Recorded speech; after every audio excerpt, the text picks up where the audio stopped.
اور شیخ عبد القادر جیلانی سبحان اللہ پیران پیر کی تو یہ شان ہے کہ علماء فرماتے ہیں کہ اگر آج بھی کسی کو ولایت ملتی ہے تو غوث پاک کے در سے ملتی ہے. اب سبحان اللہ شیخ عبد القادر جیلانی رضی اللہ تعالیٰ عنہ کی ولادت ہوتی ہے. اللہ کریم نے کیسا مرتبہ دیا. آئیے ذرا غوث اعظم کا ایک تھوڑا سا تعارف بھی سن لیں تاکہ ہمیں غوث اعظم رضی اللہ تعالیٰ عنہ کی بایوگرافی کے بارے میں پتہ ہونا چاہیے. آپ جو ہے آپ کا نام عبد القادر، کنیت ابو محمد ہے، محی الدین یعنی دین کو زندہ کرنے والے، اور غوث الثقلین یعنی جنوں اور انسانوں کے غوث مددگار، یہ آپ کے مشہور القاب ہیں.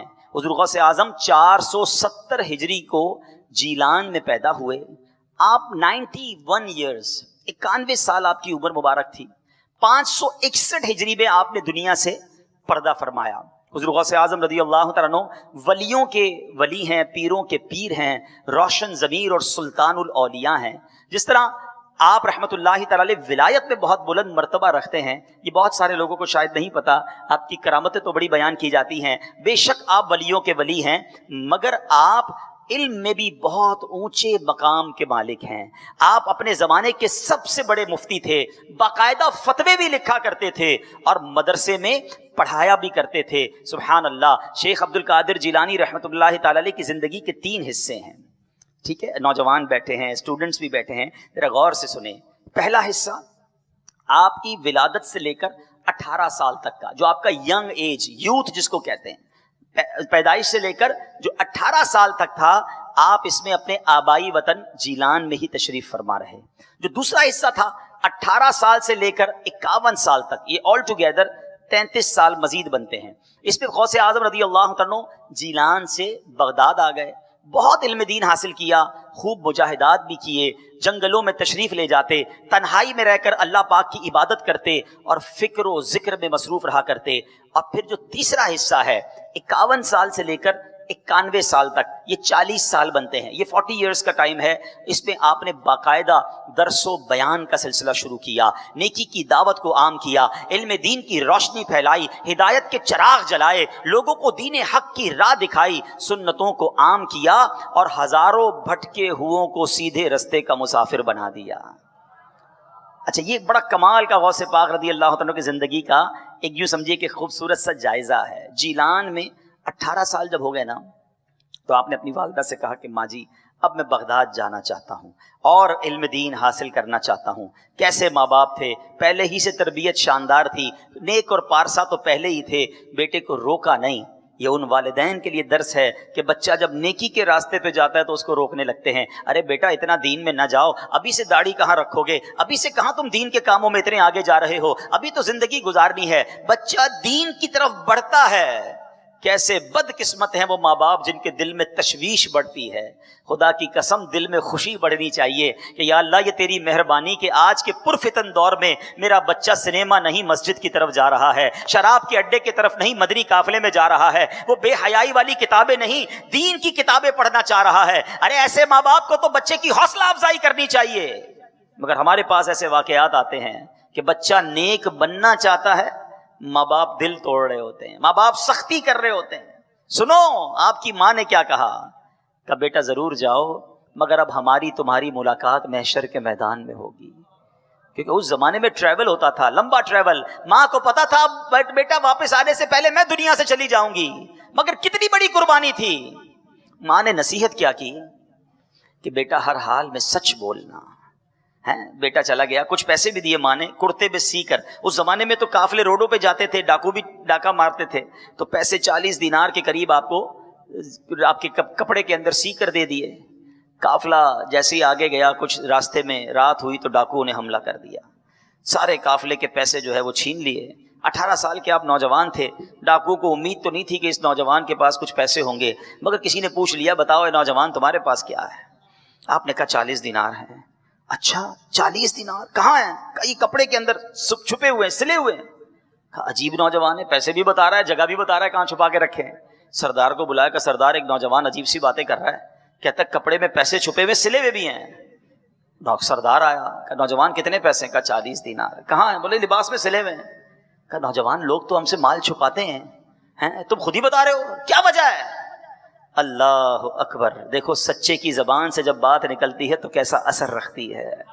شیخ عبد القادر جیلانی فرماتے ہیں کہ میری ماں نے بس مجھ سے ایک وعدہ لیا تھا کہ بیٹا ہر حال میں سچ بولنا. آپ نے سوال کیا، میں نے بتا دیا، پیسے ادھر پڑے ہوئے ہیں. اب مجھے ایک بات بتائیے، غوث اعظم نے کوئی بیان نہیں کیا ہے، کوئی روایتیں آیتیں نہیں سنائیں، صرف آپ نے سچ بولا. اللہ اکبر. اس سچی زبان سے جب وہ جملے نکلے نا تو وہ ڈاکوؤں کے سردار کے دل میں پیوست ہو گئے. وہ ڈاکوؤں کا سردار کہتا ہے، زارو کتار رونے لگا، اپنے ساتھیوں سے کہتا ہے ذرا دیکھو یہ نوجوان نے اپنی ماں سے ایک وعدہ کیا ہے، یہ اس وعدے کو پورا کر رہا ہے. ارے میں تو رب سے کیے ہوئے روز وعدے پامال کر رہا ہوں، میں قیامت کے دن اپنے رب کی بارگاہ میں کیا جواب دوں گا. ڈاکوؤں کا سردار رونے لگا، اپنے ڈکیتی سے توبہ کی، سارے قافلے والوں کا مال واپس کر دیا. ارے صرف شیخ عبد القادر جیلانی کا نہیں، پورے قافلے والوں کا مال سلامت رہ گیا.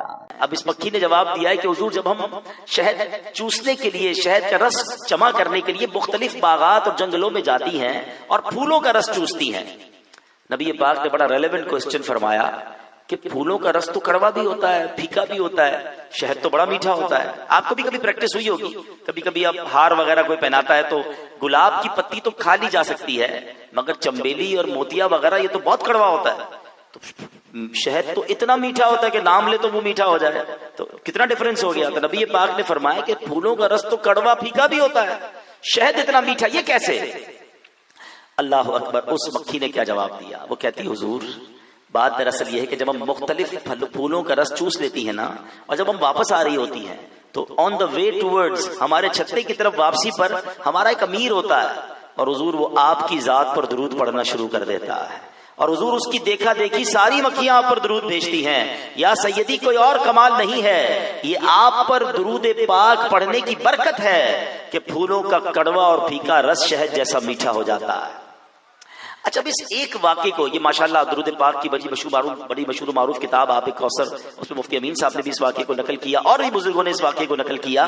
اس ایک واقعے سے کیا کیا سیکھنے کو ملا؟ پہلے تھوڑا سائنٹیفکلی بات کر لیتے ہیں. اسٹوڈنٹس بیٹھے ہیں جنہوں نے سائنس پڑھی ہے، تو اس میں ہمیں یہ بتایا جاتا ہے کہ جناب یہ پورا جو ہنی بی کا فارمولا ہے، فینومینا ہے، یہ سارا گھومتا ہے کوئین بی کے گرد.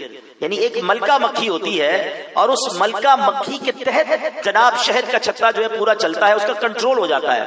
میں ایک بار آسٹریلیا گیا، مدنی قافلے میں گیا تھا بیان کرنے، تو وہاں مجھے اسلامی بھائی ایک جگہ شہد کی جو ہے نا وہ فارمنگ پہ لے گئے. تو میں نے ان سے پوچھا کہ کیسے بناتے ہو؟ تو انہوں نے بتایا کہ ایک کوئین بی ملکہ مکھی ہمیں خریدنی پڑتی ہے، اور جیسے ہی ہم اس کو چھتے میں ڈالتے ہیں نا تو اللہ کی شان دیکھے کہ 2 کلومیٹر ریڈیس پر، 2 کلومیٹر کے فاصلے پر جتنی مکھیاں شہد کی ہوتی ہے وہ اس کے کنٹرول میں آ جاتی ہیں، اور اب اس کا آرڈر مانتی ہیں. اور میں نے کہا اچھا جب شہد جمع ہو جاتا ہے اب یہ مکھیاں باہر کیسے نکلتی ہیں؟ تو وہ کہتا ہے کہ ہمیں کچھ نہیں کرنا ہوتا، اس ملکہ مکھی کو باہر نکال لیتے ہیں، آہستہ آہستہ تو باقی شہد کی مکھیاں بھی چلی جاتی ہیں، ہم اس سے شہد نکال لیتے ہیں.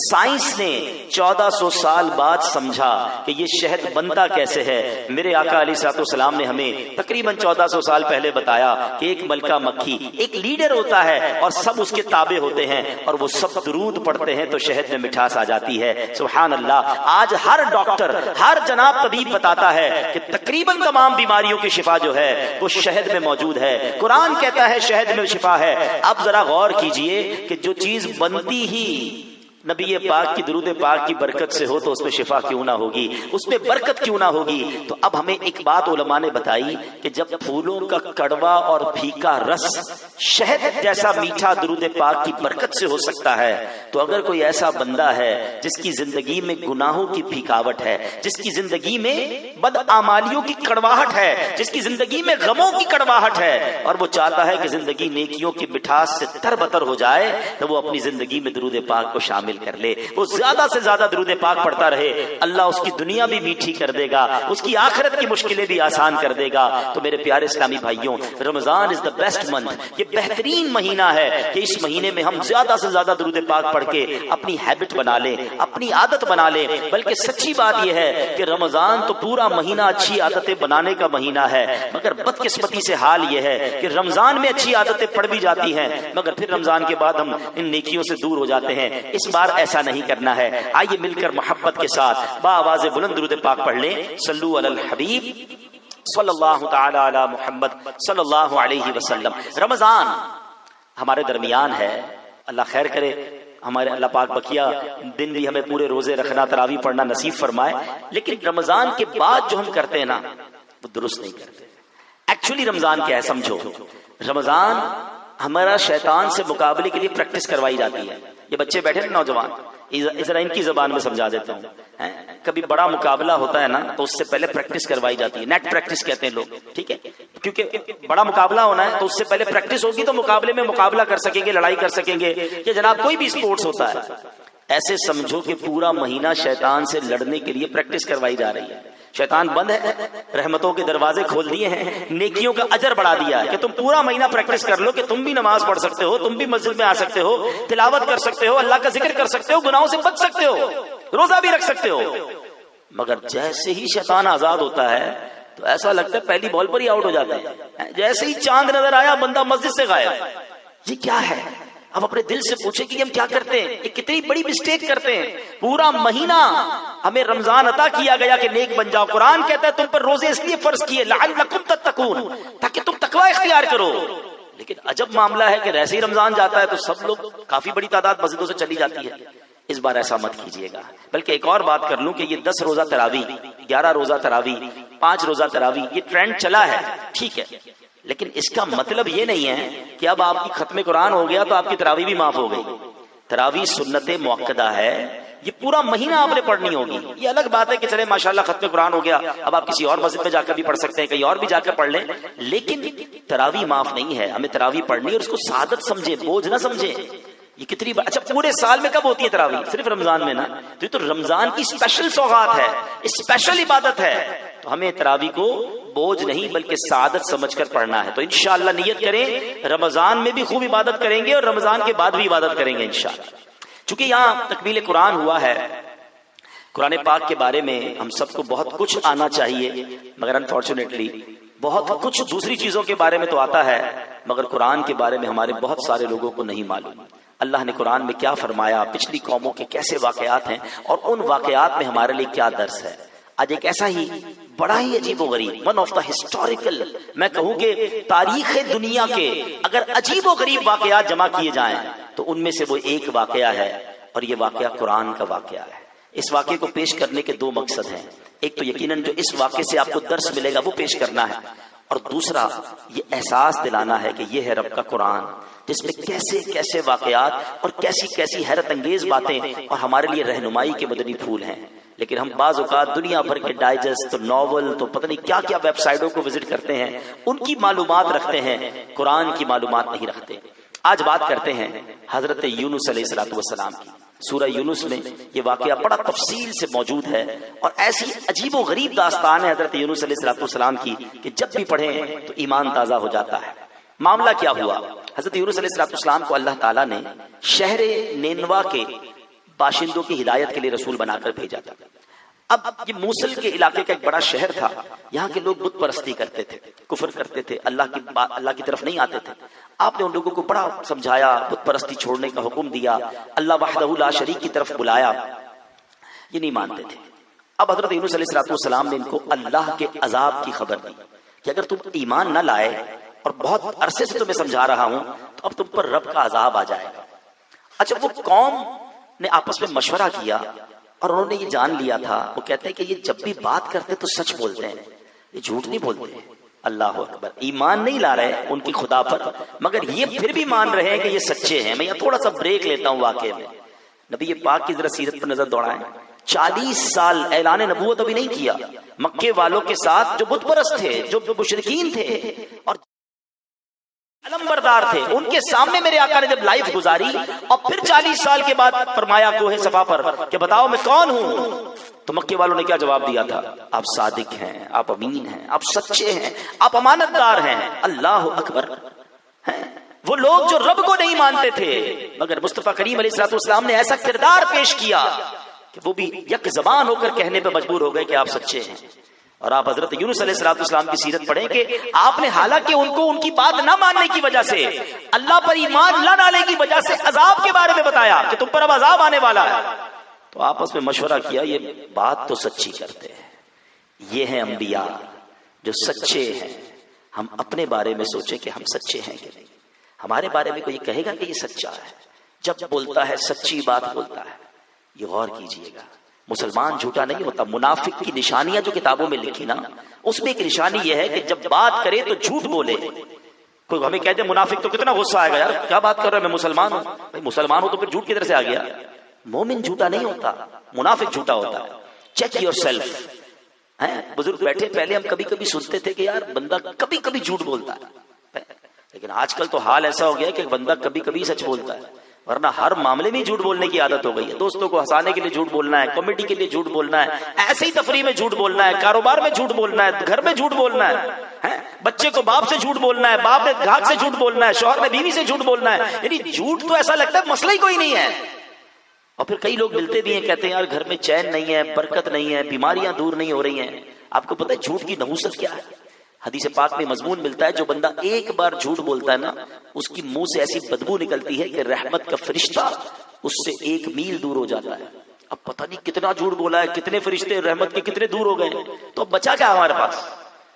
خدا را سچ بولے، سچ کو آنچ نہیں ہے. ایک حدیث پاک میں جملہ اتنا ڈرانے والا ہے کہ اللہ کے حبیب علیہ الصلوۃ والسلام فرماتے ہیں، جس کا مضمون ہے کہ بندہ جھوٹ بولتا رہتا ہے یہاں تک کہ وہ اللہ کی بارگاہ میں کذاب لکھ دیا جاتا ہے. یعنی سوچے اس سے بڑا بدنصیب کون ہوگا جو اللہ کی بارگاہ میں جھوٹا لکھا ہوا ہے. اور بندہ جب سچ بولتا رہتا ہے، سچ بولتا رہتا ہے، تو بارگاہ الہی میں صدیق لکھ دیا جاتا ہے. اب اپنے بارے میں خود فیصلہ کر لیں کہ میں اپنے بارے میں کیا پسند کرتا ہوں، کہ بارگاہ الہی میں مجھے کیا کہا جائے، سچا یا جھوٹا؟ کذاب، بہت زیادہ جھوٹ بولنے والا. استغفر اللہ. نہ کریں ایسا، توبہ کریں اور زندگی میں سچ کو اپنائیں، بیڑا پار ہو جائے گا جو سچا ہے. اچھا ایک اور بات بتاؤں، جو سچا ہے نا آپ کو بڑا پرسکون ملے گا، بہت پیسفل. سچوں کے چہرے پہ نور بھی ہوتا ہے. اچھا سچا پیسفل اس لیے بھی ہوتا ہے کہ اس کو کوئی بات چھپانی نہیں ہوتی، اس سے آپ جب بھی کوئی بات پوچھیں وہ کریکٹ بات بتائے گا. جھوٹے کا ٹینشن یہ ہے کہ اس کو ہر بات چھپانی ہوتی ہے اور وہ آپ کو مضطرب ملے گا، پریشان ملے گا. اس کی وجہ بھی ہے. اب مثال کے طور پر کوئی جاب کر رہا ہے اور کہیں 2 دن کی چھٹی کر لی، صاحب نے کہا کیوں بھائی کہاں تھے؟ کہا وہ نانی بیمار تھی تو وہ ہاسپٹل جا گیا تھا. اچھا تھوڑے عرصے کے بعد پھر 2-3 دن چھٹی کی. اب کیا ہوا؟ وہ نانی کا انتقال ہو گیا. تو اب ہاسپٹل میں نانی کا انتقال ہو چکا ہے، اس کو یاد رکھنا پڑے گا، حالانکہ نانی تو زندہ ہے لیکن کبھی منہ سے نکل نہ جائے کہ نانی صاحبہ جو ہے وہ بیمار دوبارہ ہوئی ہے. مرنے کے بعد دوبارہ بیمار کیسے ہوگی؟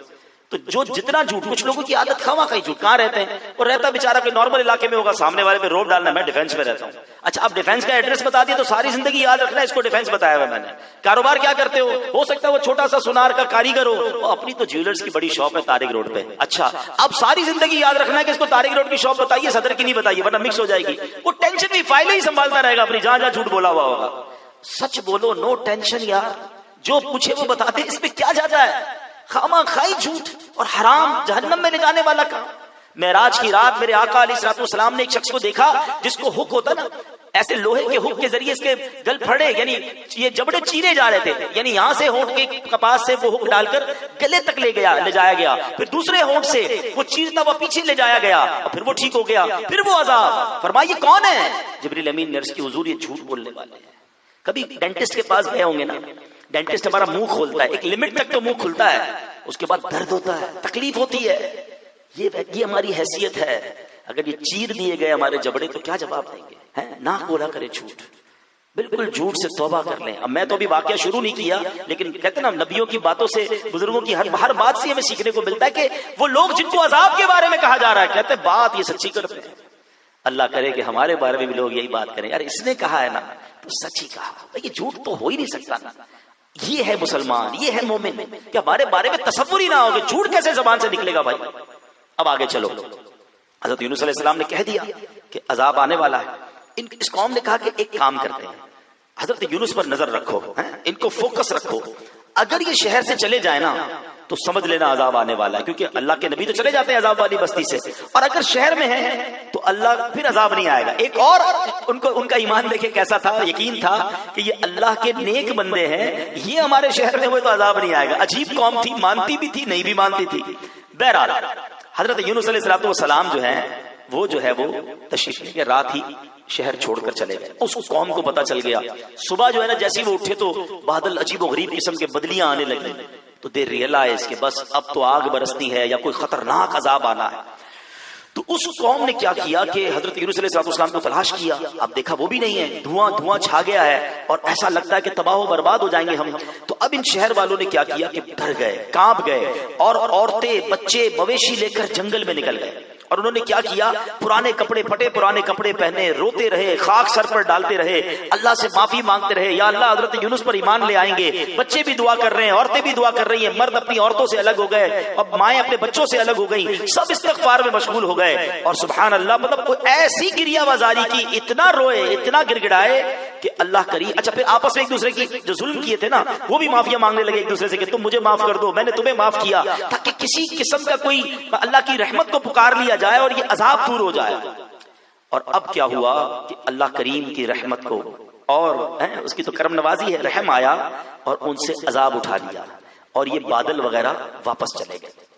اچھا اب وہ امن و چین سے رہنے لگے. انہوں نے توبہ کر لی تھی, وہ تو سمجھے کہ حضرت یونس علیہ السلام کا واسطہ دیا ہے, ایمان کے لیے اللہ کی بارگاہ میں عرض کی ہے, گناہوں سے توبہ کی ہے, عذاب چلا گیا, وہ پیسفل رہنے لگے. حضرت یونس علیہ السلام باہر چلے گئے تھے. اب حضرت یونس علیہ السلام واپس آئے.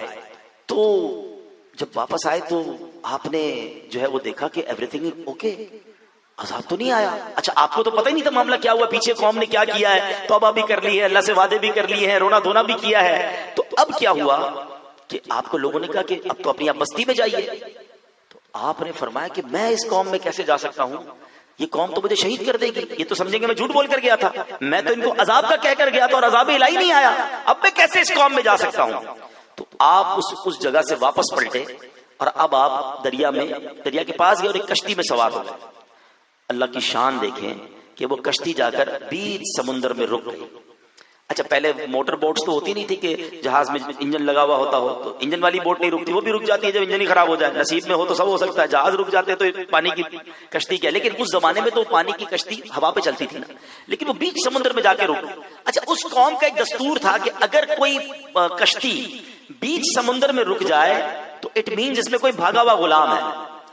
اچھا اب انہوں نے کیا کیا کہ کہا کہ اب ایسا لگتا ہے پرچی نکالنی پڑے گی کہ وہ بندہ کون ہے. تو جب پرچی نکالی سب کا نام ڈال کر, تو حضرت یونس کا نام نکلا علیہ الصلوۃ والسلام. اس قوم نے آپ کو بھرے سمندر میں دریا میں ڈال دیا, سمندر میں ڈال دیا.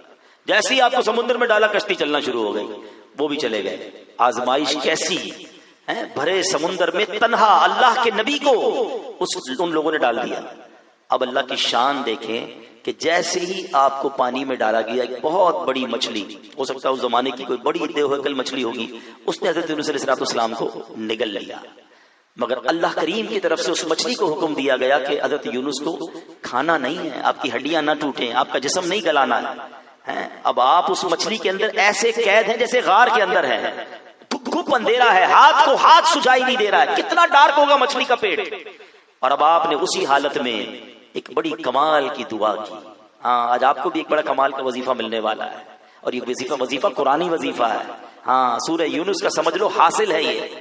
آپ نے کیا کہا رب کی بارگاہ میں, اللہ والوں کی عاجزی دیکھو, آئے ہائے, اس میں جو عاجزی ہے نا, جس کو ہم آیت کریمہ کہتے ہیں, آپ مچھلی کے پیٹ میں پڑھنے لگے لا الہ الا انت سبحانک انی کنت من الظالمین. آئے ہائے, آپ نے یہ وظیفہ پڑھنا شروع کر دیا. اللہ میں میری غلطی ہے, تیرا کوئی ثانی نہیں, تیری بڑی شان ہے. اللہ کی شان بھی بیان ہو رہی ہے اور اپنی عاجزی کا اظہار بھی ہو رہا ہے, اپنی معافی کا بھی بار بار تذکرہ ہو رہا ہے. آپ پڑھتے رہے, یہ وظیفہ پڑھتے رہے. ایک روایت کے مطابق 40 دن تک, اور کچھ اور روایتیں بھی ہیں 12 دن کی بھی ہے, 7 دن کی بھی ہے, آپ مچھلی کے پیٹ میں رہے مگر آپ زندہ رہے. اتنی دیر میں تو بندہ قبر میں گل جاتا ہے, مگر آپ مچھلی کے پیٹ میں آپ زندہ ہیں. سبحان اللہ. اور آپ کو اب اس مچھلی سے نجات کیسے ملی کہ اس مچھلی نے جب آپ نے وظیفہ پڑھا تو اس اندھیری کوٹڑی سے اللہ کریم نے کیسے نجات دی کہ مچھلی نے کنارے پر آ کر آپ کو اپنے منہ سے نکال دیا. اور آپ اس کنارے پر جب رہے تو اب اتنے کمزور ہو گئے تھے, آپ کی جو اسکن تھی نا, بتایا جاتا ہے جس طرح بچہ پیدا ہوتا ہے نا, اس کی جھلی کیسی ہوتی ہے, اس کی باڈی کیسی ہوتی ہے, بالکل کمزور, نحیف, ناگر ہو گئے تھے آپ, لاغر ہو گئے تھے, بالکل کمزور. تو اب آپ کھڑے بھی نہیں ہو پا رہے تھے اتنے دن جو آپ مچھلی کے پیٹ میں رہے تھے. تو پھر اللہ کی شان دیکھیں, قرآن کہتا ہے کہ آپ جہاں لیٹے ہوئے تھے نا, وہاں ایک کدو کی بیل اگا دی گئی, اور آپ اس کے سائے میں آرام کرتے تھے. یاد رہے یہ بھی آپ کا معجزہ ہے. کدو کا درخت نہیں ہوتا ہے, کدو زمین پر اگتا ہے, اوپر اس کا درخت نہیں ہوتا, مگر آپ کو چونکہ سائے کی ضرورت تھی تو باقاعدہ کدو کا ایک درخت اگا جس کے سائے تلے آپ آرام کرتے تھے, اس کے بڑے بڑے پتوں کے سائے تلے. اور پھر سبحان اللہ ایک بکری کی ڈیوٹی لگائی گئی جو روزانہ آپ کے پاس آتی تھی, اپنا تھن آپ کے منہ میں ڈال دیتی تھی اور آپ اس بکری کا دودھ پی لیا کرتے تھے. کچھ دنوں کے بعد آپ کے اندر توانائی آنا شروع ہوئی, آپ کے اندر طاقت آنا شروع ہوئی. آپ اب اپنی قوم کی طرف واپس آئے تو ساری قوم آپ کی منتظر تھی, وہ تو آپ پر ایمان لانے کے لیے تیار تھے, آپ سے محبت کے ساتھ آپ کو ویلکم کیا اور آپ اب اپنی قوم کے ساتھ خوش و خرم رہنے لگے. میرے پیارے اور محترم اسلامی بھائیوں, اس خوبصورت واقعے سے پہلے میں دوسری بات پر آ جاتا ہوں. میں جب